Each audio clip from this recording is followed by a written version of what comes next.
বিসমিল্লাহির রহমানির রহিম। Dear student, সবাইকে শুভেচ্ছা জানিয়ে শুরু করছি অর্থনীতি প্রথম পত্র একাদশ দ্বাদশ শ্রেণীর দ্বিতীয় অধ্যায় অর্থাৎ মুক্ত উৎপাদকের আচরণের 18তম লেকচারে আমরা এই পর্যন্ত যোগান বিধি, চাহিদা বিধি এবং এর পূর্বে আলোচনা করেছি কি উপযোগ বিধি।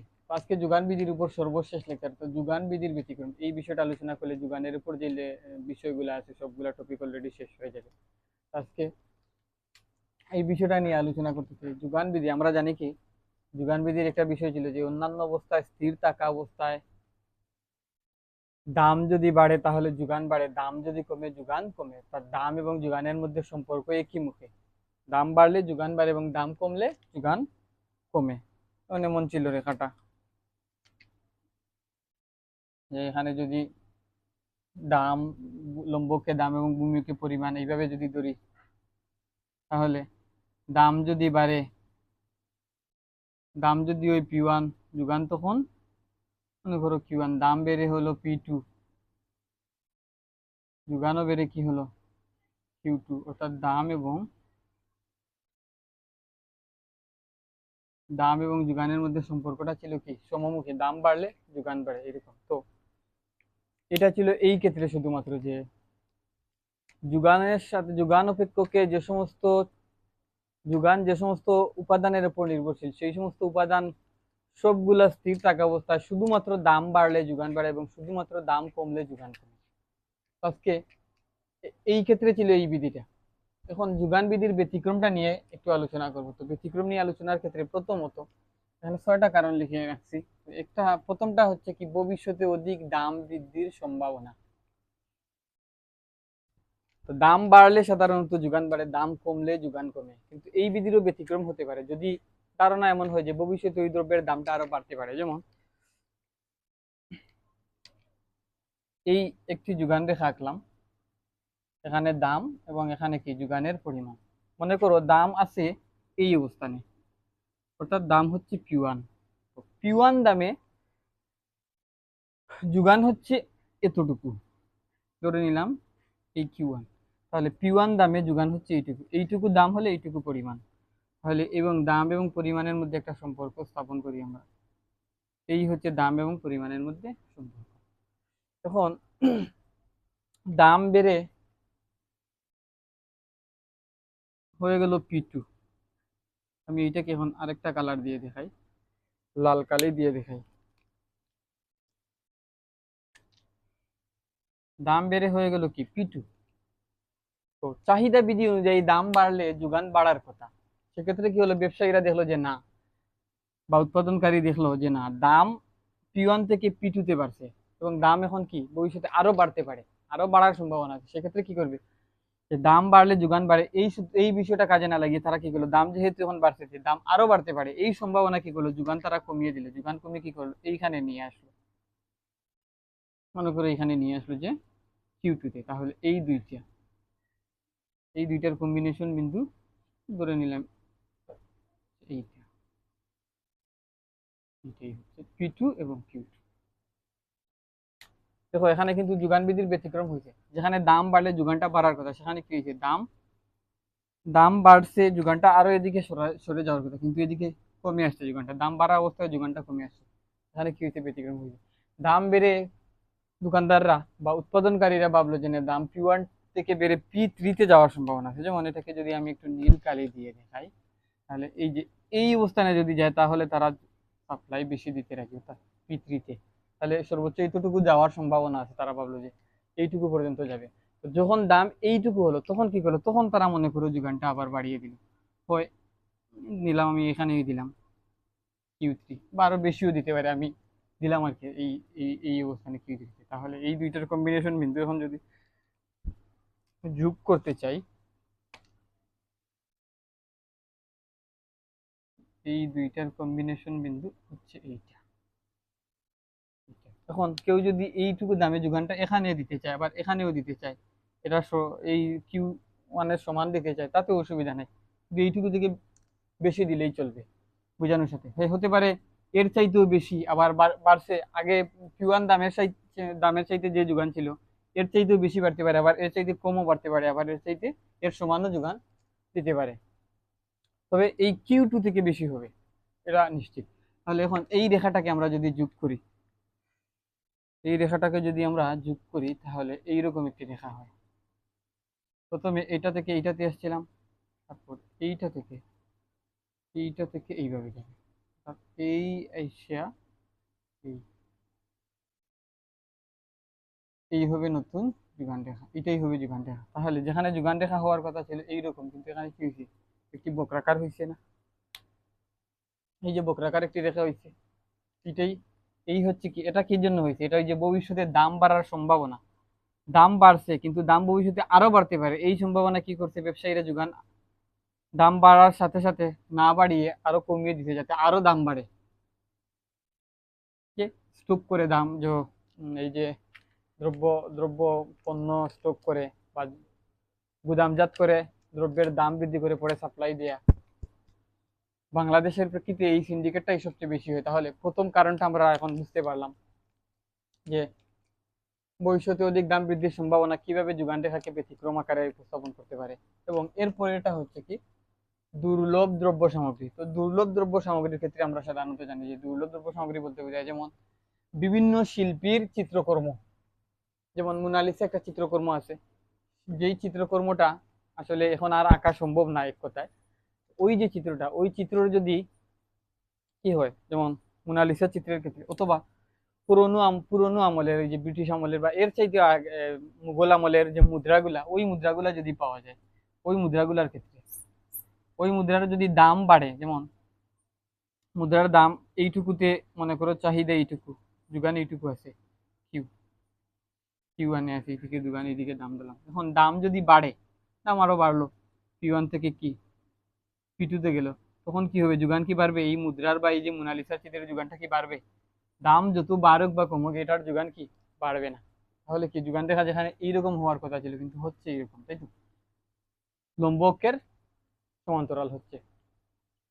তাহলে এই ক্ষেত্রে কি হলো, যোগান রেখার ব্যতিক্রম হলো না। এটা কি জন্য হয়, দুর্লভ দ্রব্য সামগ্রীর ক্ষেত্রে, যেমন মোনালিসা চিত্রকর্ম অথবা পুরনো আমলের মুদ্রা বা বিভিন্ন আসবাবপত্র, ওইসব দ্রব্য সামগ্রীর ক্ষেত্রে কি দাম যদিও বাড়ে, ওইসব দ্রব্য বা যোগানের দ্রব্যের যোগান কি বৃদ্ধি পায় না। এই ক্ষেত্রে যোগান রেখা কি হয়, এরকম যে ডান দিকে ঊর্ধ্বগামী না হয়, এইভাবে সমান্তরাল হয়, লম্ব অক্ষের সমান্তরাল হয়। এইটাও কি লম্ব অক্ষের সমান্তরাল হলে কি যোগান রেখার ব্যতিক্রম হলো না। তাহলে এই যে দ্বিতীয়টা আমরা বুঝতে পারলাম, দুর্লভ দ্রব্য সামগ্রীর ক্ষেত্রে কিভাবে যোগান রেখা ব্যতিক্রম হয়। এরপরে হচ্ছে উপকরণের সীমাবদ্ধতা। উপকরণের সীমাবদ্ধতা হচ্ছে উৎপাদনের যে সকল উপকরণ আছে, যেমন উৎপাদনের উপকরণের ক্ষেত্রে কি আছে, ভূমি আছে, শ্রম আছে, মূলধন আছে, আরো বিভিন্ন উপাদান আছে, যান্ত্রিক কলা কৌশল। উপকরণের সীমাবদ্ধতা অর্থাৎ যেমন বাংলাদেশে দিন দিন জনসংখ্যা বৃদ্ধি পাচ্ছে, তো উৎপাদনের জন্য সবচেয়ে প্রধান উপাদান হচ্ছে কি, ভূমি। তো যেহেতু জনসংখ্যা বৃদ্ধি পাচ্ছে, ব্যাপক জনসংখ্যার কি এই বাসস্থানের জন্য ভূমির পরিমাণ দিন দিন কমে যাচ্ছে। এই ক্ষেত্রে কি হচ্ছে, উপকরণ কি হচ্ছে, উৎপাদনের যে একটা উপকরণ ভূমি, সেই উপকরণের সীমাবদ্ধতা বরং কি হচ্ছে, আস্তে আস্তে হ্রাস পাচ্ছে। এমনকি বিভিন্ন সময় উৎপাদন করতে করতে গেলে যেমন লাগে ভূমি ছাড়া আরো কি লাগে, মূলধন এবং শ্রম লাগে। দক্ষ শ্রমিকের অভাব বা পর্যাপ্ত শ্রমিকের অভাবে কোনো একটা দ্রব্য উৎপাদনের যে পর্যাপ্ত পরিমাণ যে চাহিদা আছে, সেই চাহিদা অনুযায়ী দ্রব্য উৎপাদন করা যায় না। এই ক্ষেত্রে কি পর্যাপ্ত শ্রম পাওয়া যায় না বলে। আবার অনেক ক্ষেত্রে আছে যে মূলধন নির্ভর দ্রব্য উৎপাদন, দ্রব্য যেগুলা উৎপাদনশীল দ্রব্য যেগুলা, সেই ক্ষেত্রে কি মূলধনের সীমাবদ্ধতার কারণে, আমাদের দেশ তো মূলধন নির্ভর না অতটা, আমরা বেশিরভাগ শ্রম নির্ভর। আমাদের দেশ হচ্ছে শ্রম নির্ভর একটি অর্থনৈতিক ব্যবস্থা, শ্রম নির্ভর অর্থনৈতিক ব্যবস্থায় আমাদের দেশ পরিচালিত হয়। মূলধন আমাদের পর্যাপ্ত নাই।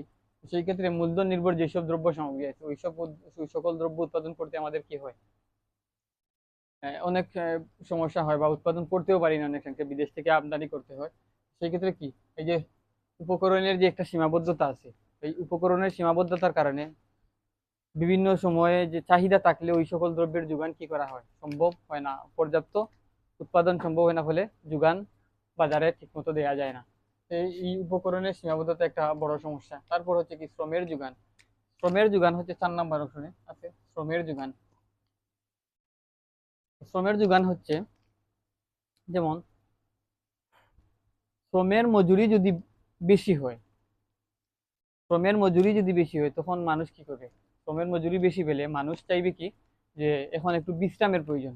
পর্যাপ্ত টাকা পয়সা মানুষের থাকলে কি বিশ্রাম চায়, কিন্তু শ্রমের মজুরি বেশি দিলে মানুষ বিশ্রামটা চায় বেশি, মানুষ কাজ কম করতে চায়।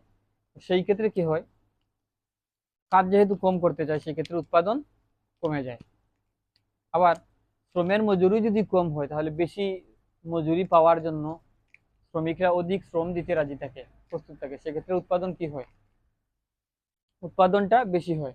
তো এই যে শ্রমের যোগান, এক্ষেত্রে যেই দেশে শ্রমের পর্যাপ্ত যোগান আছে বা শ্রমিক সংখ্যা বেশি আছে যেই দেশে, সেই দেশে কি শ্রমের যোগান বেশি আছে। শ্রমের যোগান বেশি আছে বিধায় কি শ্রমের দাম কম বা মূল্য কম, শ্রমের মজুরি কম। আর শ্রমের মজুরি কম বলে কি উৎপাদন খাতে উৎপাদন করা বেশি সম্ভব হয়। আর যেই সকল দেশে শ্রমের যোগান কম, সেখানে কি হয়, শ্রমিকদেরকে বেশি মজুরি দিতে হয়। যেহেতু বেশি মজুরি দিতে হয় সেক্ষেত্রে কি করে, শ্রমিকরা বিশ্রামের প্রত্যাশা করে, কাজ কম করতে চায়। সেই ক্ষেত্রে উৎপাদন কি হয়, পর্যাপ্ত করে উৎপাদন আশানুরূপ হয় না। এই ক্ষেত্রে কি, এই ক্ষেত্রেও শ্রমের যোগান রেখা, এই দাম বাড়লে যোগান বাড়বে, দাম কমলে যোগান কমবে, এই যে বিধিটা, এই বিধিটা নাও মানতে পারে বা অনেক ক্ষেত্রে মানে না। কারণ কি, যখন শ্রমিকদের মজুরি যখন কি বেশি দেয়া হয় তখন কি কোনো দ্রব্যের দাম বাড়লো, দ্রব্যের দামটা বাড়লো, তখন কি যে শ্রমিকরা এই দ্রব্যের কি উৎপাদন খাতে বা পরিশ্রমটা বেশি দিবে, উৎপাদনটা বেশি বাড়াবে, সেই ক্ষেত্রে কি করবে, শ্রমিকরা সেটা করতে চাইবে না। কারণ তাদের পর্যাপ্ত মজুরি পাচ্ছে, তাদের সবকিছু এই মৌলিক চাহিদাগুলো পূরণ করে অতিরিক্ত থাকছে, সেক্ষেত্রে তাদের আর অতিরিক্ত কাজ করার কি দরকার। সেক্ষেত্রে উৎপাদনশীল খাতগুলা উৎপাদন করতে ঠিকঠাক মতো পারে না। এই ক্ষেত্রেও কি এই যে শ্রমের যোগানটাও কি যোগান বিধির ক্ষেত্রে ব্যাপক প্রভাব ফেলতেছে। এরপর 5 নম্বরটা হচ্ছে মৌসুমী দ্রব্যের ক্ষেত্রে। যেমন মৌসুমী দ্রব্যের ক্ষেত্রে শীতকালীন যে সবজিগুলোর ক্ষেত্রে যদি আমরা বলতে চাই, সেই সময় কি যে আলু, টমেটো, মূলা, বাঁধাকপি, ফুলকপি, বিভিন্ন ধরনের সবজি উৎপাদিত হয়। ওই সময়টাতে দ্রব্যের দাম যদি কমেও যায়, দ্রব্যের দাম কমে গেলেও কি দ্রব্যের যোগানটা বাড়বে না, বা দাম যদি বেড়েও যায় দ্রব্যের কি হবে না, যোগানটা কমবে না, বাড়বে না। আবার দাম যদি কমেও যায় তখন যোগানটা কমবে না।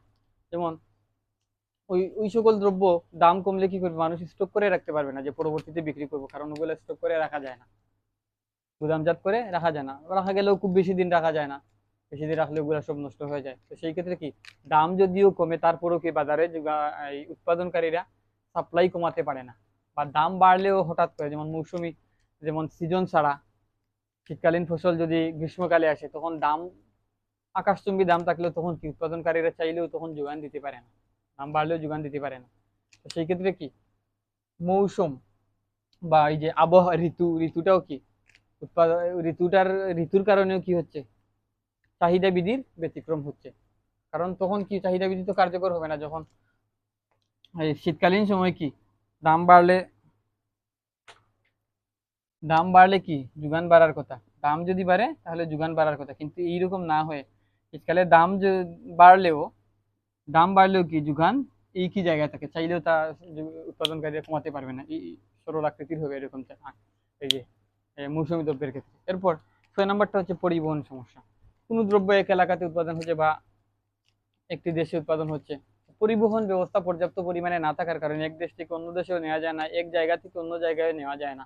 কোনো এক এলাকায় মনে করো টমেটো খুব বেশি পরিমাণে চাষ হয়েছে, ওই এলাকার মানুষ খেতে খেতে কি একেবারেই নাজেহাল অবস্থা। এখন যদি আবার একটু দূরের এলাকার মানুষ কি এই টমেটো পাচ্ছে না, যেমন সিলেটে পর্যাপ্ত পরিমাণ কি হয় শীতকালীন সবজি হয়, ঢাকা শহরে মনে করো নাই। এখন সিলেটে শীতকালে এমন সবজি হয়েছে, টমেটো, বিশেষ করে টমেটোর কথা যদি বলি, টমেটো, বাঁধাকপি, ফুলকপি, বিভিন্ন ধরনের সবজি পর্যাপ্ত পরিমাণে হয়েছে, মানুষের চাহিদা মিটিয়ে এমন অবস্থা, এখন আর গরু টরু খাচ্ছে। আমাদের ওইখানে এমন এই শীতকালে এমন হয় টমেটো গরুদেরকে গরুদেরকে দেয়া হয়, গরু অনেক সময় খায় না, এরকম অবস্থা হয়। তো সেক্ষেত্রে ডাকাতে ধরে নাও যে ওই সময়টাতে টমেটো নাই, কিন্তু পরিবহন ব্যবস্থা ভালো না থাকার কারণে কি হচ্ছে, ওই টমেটো ওখানে নষ্ট হয়ে যাচ্ছে, ডাকাতে নিয়ে যাওয়া যাচ্ছে না, কিন্তু ডাকাতে মানুষ টমেটো কি চাইলেও পাচ্ছে না, আর আমরা পেয়েও খেতে খেতে পারছি না, ভালো লাগছে না, এরকম অবস্থা হয়। তো ওই যে পরিবহন সোর্স, এই ক্ষেত্রে কি হয়, যোগান বিধিটা এরকম হয় না। এই যোগান বিধিটা, এই যে দাম বাড়লে যোগান বাড়ে, দাম কমলে যোগান কমে, এই বিধিটা কি কার্যকর হয় না। তো মোটামুটি এই 6টা বিষয় নিয়ে আলোচনা করলাম, যোগান বিধির ব্যতিক্রম। আজকে এইটুকু পর্যন্ত থাক।